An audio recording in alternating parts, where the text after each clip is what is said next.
इन भाई साहब का एक प्रश्न है कि मनुष्य विकसित हुआ इसलिए नियम बनाए या नियम बनाए इसलिए विकसित हुआ।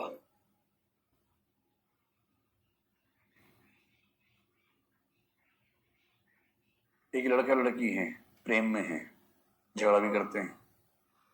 ये दो सगे भाई बहन है, खूब झगड़ा करते हैं आपस में, प्रेम भी करते हैं। तो दो वाक्य बोलते हैं, बताओ क्या सही है। वो बहुत प्यार करते हैं आपस में, इसलिए झगड़ा होता है। आपस में खूब झगड़ा करते हैं इसलिए प्यार भी करते हैं। इनमें से कौन सा सही है?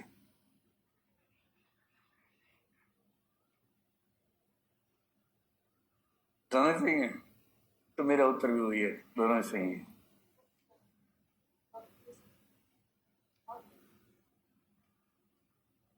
बहुत मुश्किल है कहना। मैंने आपसे एक एग्जांपल दिया था, भाषा पहले बनी या समाज पहले बना? अच्छा, पहले समाज बना। कितनी प्यारी बात की आपने, पहले समाज बन गया। जब समाज बन रहा था और भाषा थी नहीं तो समाज कैसे बना? पहले भाषा बनी, भाषा समाज में बनती है। जब समाज था ही नहीं तो भाषा कैसे बनी? भाई सुनो सुनो, इसको पेन कहना है। ये भाषा तब बनेगी जब आप और मेरे अंदर सहमति बनेगी, इसको पेन कहना है। हम सहमति बना रहे कि इसको पेन कहेंगे। इस सहमति बनाने के लिए भाषा चाहिए, और सहमति बनाने के लिए साथ बैठना है, साथ बैठने के लिए समाज चाहिए। तो समाज के बिना भाषा नहीं बन सकती, भाषा के बिना समाज नहीं बन सकता। तो सही समाधान क्या है कि बहुत बेसिक लेवल पर शुरुआती चीजें हुई, थोड़ा साथ बैठे, एक दो शब्द बन गए, एक दो शब्द बन गए तो ज्यादा बैठना शुरू किया। अगली बार बैठे, चार शब्द और बन गए, चार शब्द बन गए, उल्लास में फिर बैठे साथ में, चार और बन गए। तो समाज और भाषा साथ साथ विकसित हुए होंगे, न कि पहले भाषा या पहले समाज। ये मुर्गी पहले कि अंडा पहले, ये भाव मन से निकाल दो। बड़ा मुश्किल है साबित करना पहले क्या बना होगा।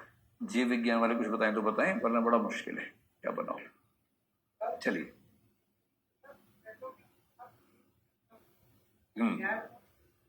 हाँ,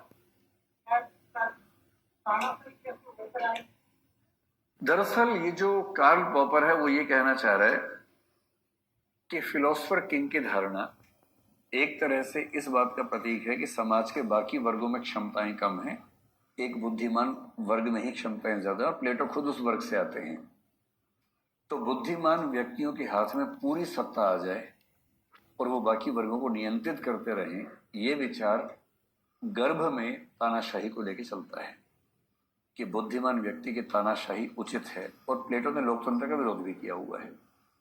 तो क्योंकि प्लेटो ने डेमोक्रेसी को खारिज किया और इस विचार से तानाशाही की संभावनाएं पनपती हैं, इस सेंस में उन्होंने ये बात कही। और इंटरेस्टिंग बात है कि प्लेटो जिस विचारधारा का, हीगल उसी विचारधारा का। हीगल का ब्रेन चाइल्ड हिटलर है, तो एक लिंक वैसा भी कई लोग निकालते हैं।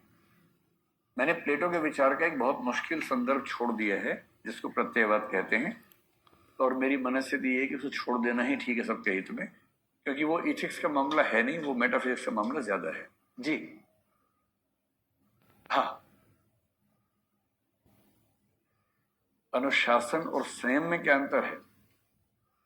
देखिए, संयम का संबंध है भोग और वैराग्य के बीच की स्थिति से, टेम्परेंस बोलते हैं।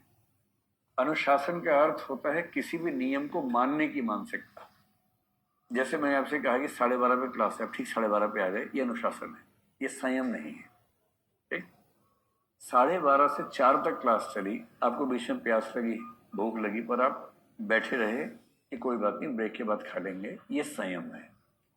अनुशासन भी इसमें है, पर ये संयम है। अपनी भूख को कंट्रोल कर लेना, प्यास को कंट्रोल कर लेना, ये संयम है। निश्चित समय पे आना, शांत बैठना, नियमों का पालन करना, ये अनुशासन है। ठीक है।